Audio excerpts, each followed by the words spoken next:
Bonjour chers amis traders, comme chaque fin de semaine analyse rapide du Bitcoin, du DAX, du CAC 40, de l'euro-dollar et du SP500 pour la semaine à venir en mode investissement et en mode trading. On commence tout de suite avec le calendrier économique de la semaine à venir qui est un petit peu plus mouvementé que celui de la semaine dernière parce qu'on va avoir des indices de prix à la consommation pour la partie US mercredi dans l'après-midi et côté BCE, la même chose avec en plus la décision de la BCE sur les taux, les fameux taux directeurs jeudi en début d'après-midi, donc attendez-vous là encore à de la volatilité sur les marchés. Allez, on commence avec le Bitcoin exprimé en euros, donc toujours en phase de latéralisation comme on le suit depuis plusieurs semaines maintenant. Donc voilà, on est tout simplement en train de latéraliser, il n'y a pas grand chose à dire et à faire sur le Bitcoin, les volumes sont relativement stables, faibles même, stables et faibles, et donc il n'y a pas grand chose à envisager comme scénario, tant qu'on n'aura pas cassé ce niveau des 27 000, 28 000 euros. On ne pourra pas envisager une reprise du Bitcoin à la hausse. Puis bien sûr, dans le cas où tout simplement ça casserait vers le bas, eh bien, on aura un retour sur le point consensuel à 20 300 environ. Et puis après, advienne que pourra. Concernant le DAX, c'est à peu près la même chose. On est dans un tunnel de latéralisation avec un petit peu plus de volatilité. Il y a pas mal de mèches sur ces bougies Aiki Nashi. Quoi qu'il en soit, on est en bas de ce tunnel de latéralisation, donc avec un point consensuel qui se trouve donc au-dessus du prix actuellement, 15 930, qui risque fortement de réattirer le prix et donc de l'empêcher de continuer de baisser. Bon, évidemment, si ça cassait à la baisse, on pourrait envisager, on pourrait le déplacer d'ailleurs, de rejoindre ce point de support à 15 125 et peut-être de guetter un rebond dessus. Quoi qu'il en soit, au niveau des analyses un petit peu plus techniques sur le long terme, on voit que le RSI est au-dessus de la zone de neutralité et a l'air de se maintenir toujours dessus, même si le stochastique est repassé en dessous. Cela se traduit effectivement, il traduit la baisse qu'on a pu rencontrer donc les quelques dernières semaines passées. Pour autant, rien n'est perdu tant qu'on n'a vraiment pas cassé ce tunnel de latéralisation. On ne peut pas envisager une baisse tout de suite, en tout cas sur le DAX. Il faut vraiment que ça casse d'abord, que le RSI casse comme ceci. Alors, je vais mettre une petite flèche. Ensuite, qu'il revienne dessus, hop, et qu'il là, ce coup-ci reparte. Là, à ce moment-là, on pourra dire qu'on a une baisse, donc une ouverture vers le bas du DAX. Pour l'instant, c'est pas mon scénario préféré. Alors certes, on est toujours en phase de latéralisation, donc ça serait plutôt ça qu'il faudrait, un peu ce que j'avais fait ici, ça serait plutôt ça qu'il faudrait continuer. Je pense quand même qu'à terme, l'issue sera vers le haut. Alors pourquoi je dis ça? Tout simplement parce qu'en unité de temps mensuelle, eh bien, on a une tendance qui est quand même bien haussière, et donc là, peut-être une petite correction sur une bougie mensuelle, on va dire. Rien de bien méchant quand on voit un RSI qui est au-dessus de sa zone de neutralité pratiquement depuis la fin de cette histoire de 2009, 2010, depuis la fameuse crise. Donc on est pratiquement au-dessus en mensuel, comme quoi il faut vraiment éviter de psychoter, y compris quand on a des mèches comme ça qui sont liées au Covid. Mais voilà, sur le long terme, on voit effectivement que ça monte. Et donc tout est orienté à la hausse sur le long terme. Et pour l'instant, je ne vois aucune divergence baissière ou aucun signe d'affaiblissement.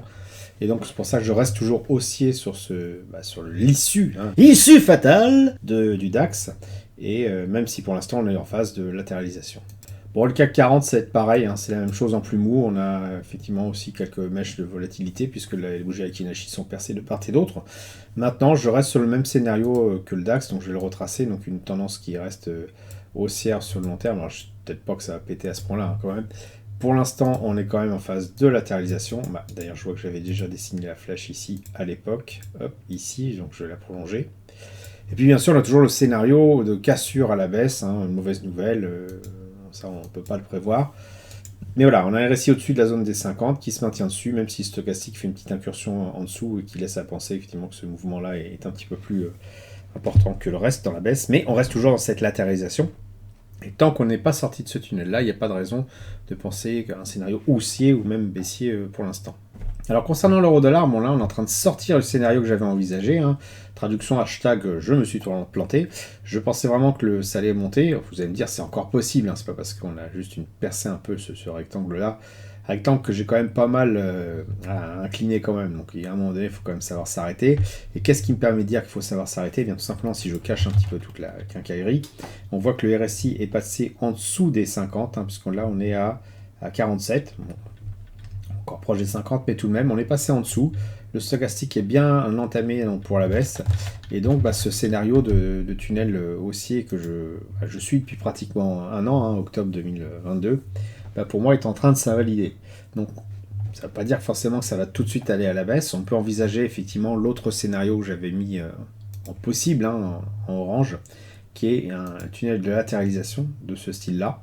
Donc ça, il faut qu'on voit un petit peu la semaine prochaine ce qui va se passer. Est-ce qu'on va atteindre le fond de ce tunnel potentiel, parce que là on a encore 2 points, donc on ne peut pas trop parler de tunnel, même si on peut s'appuyer sur celui-ci. Si on atteint ce fond-là qu'on rebondit à ce moment-là, oui, on pourrait envisager que ce tunnel est tout à fait le scénario à privilégier. Évidemment, si ça continue, là il faudra peut-être plus s'inquiéter, qu'on retournerait peut-être sur quelque chose de beaucoup plus baissier, qui est beaucoup plus visible en mensuel. Simplement, ce que je rappelle qu'en mensuel, quoi qu'on en dise, c'est baissier, hein, l'euro-dollar.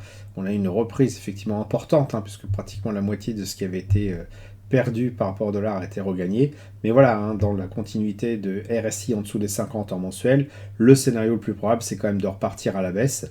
Et donc, c'est tout à fait envisageable, notamment si Stochastic repasse sous son signal dès la semaine prochaine, c'est tout à fait envisageable en fait, qu'on continue. Alors peut-être qu'il faut du coup ajuster légèrement ce tunnel-là, hein, quelque chose comme ça, ou qu'on peut un petit peu élargir. Voilà, c'est jamais évident quand on a 2 points ou même 3 points pour faire un tunnel. Quoi qu'il en soit, c'est un scénario possible. Celui-ci, bien sûr, et également le scénario de latéralisation. Donc pas évident pour l'instant, si c'était de dire que l'euro a quand même une faiblesse par rapport au dollar, et que c'est quelque chose qu'il va falloir surveiller, notamment avec les indices et puis les annonces qui vont être annoncées, c'est le cas de le dire, la semaine prochaine. Enfin, le SP500, lui, se porte bien. Depuis 3 semaines, il est reparti à la hausse. Il a validé donc ce tunnel à forte inclinaison, hein, ce tunnel haussier, tout simplement en venant rebondir vers le bas. On pourrait sans doute même l'ajuster encore un poil, mais bon, c'est pas de la science exacte, hein, c'est de l'interprétation.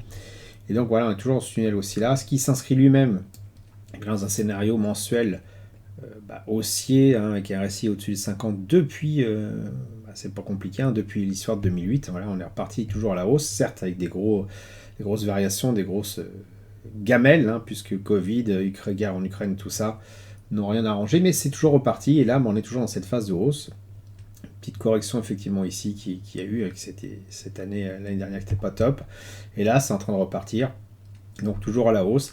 On risque de latéraliser peut-être la semaine prochaine ou les quelques semaines à venir, un peu comme ça, tout simplement parce que là on est vraiment sur un point consensuel, un 4504 qui est assez costaud, et je pense qu'on va avoir du mal à s'en extirper, et donc il faut vraiment qu'on l'attende, bien qu'on sorte de ce schéma-là. Peut-être que je m'avance un peu parce qu'il n'est pas encore bien dessiné, mais voilà, moi j'envisage plutôt ce scénario-là pour les semaines à venir. Je vais mettre d'ailleurs ça en gras.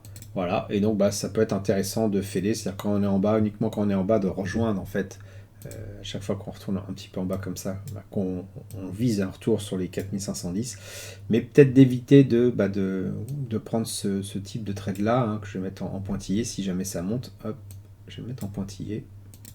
Tout simplement parce que voilà, effectivement, si on s'éloigne de ce poids consensuel, dans la mesure où on est dans un mouvement aussi, on l'a vu en mensuel avant, il est tout à fait possible que le prix continue, hein, et donc que le retour de flamme vers le point consensuel les 4510 ne se fasse pas. Donc on a toujours mieux, je pense, de prendre des positions dans le sens vraiment de l'unité de temps supérieure, donc de viser plutôt des zones sur lesquelles on arrive, d'ailleurs sur ce point-là, hein, qui a un creux de volume par prix, qui est donc un support, et donc de viser un retour sur les 4510 qui correspond au point consensuel, plutôt que d'essayer de faire le cacou et de prendre un point haut, en essayant de vendre à découvert pour rejoindre ce point-là, alors que la tendance quand même reste foncièrement haussière. Voilà, j'espère que vous avez apprécié cette vidéo. Si c'est le cas, merci de laisser un pouce pour m'encourager à continuer. Abonnez-vous à la chaîne YouTube pour ne rater aucune nouvelle publication. Je vous dis merci et à bientôt sur le blog.